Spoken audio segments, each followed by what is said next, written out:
In conclusion, concerning nuclear armaments,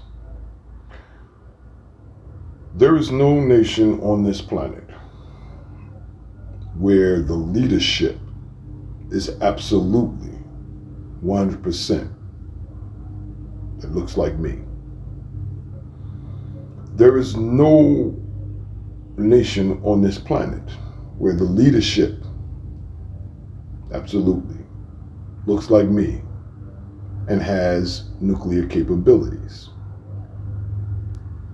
Now, I know there are so many of you out there who have a problem with this, and it's understandable why you would have a problem with it, because all of your learning, all of your education derived through institutionalized white supremacy, and a part of your programming is to always reject anything that goes against the norms or rationales of institutionalized white supremacy. But no black nation on this planet, or so-called black nation on this planet, has nuclear armaments. And that is by design. Just like no so-called black people on this planet has independence and self-reliance. We are not a self-contained unit nowhere on this earth.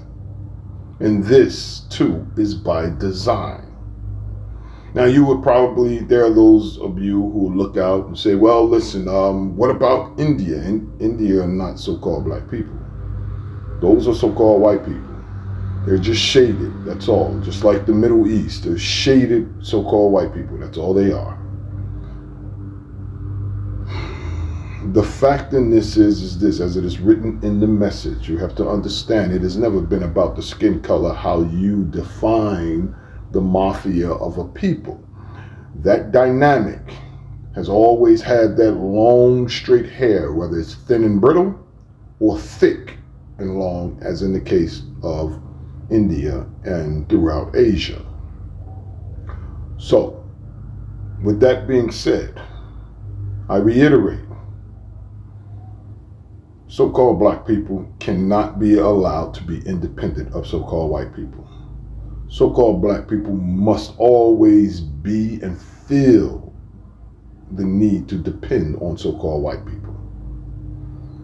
This is by design. This is how it's always been and how it will always continue to be if institutionalized white supremacy is not eradicated, which, as I said earlier, it is living on its last leg.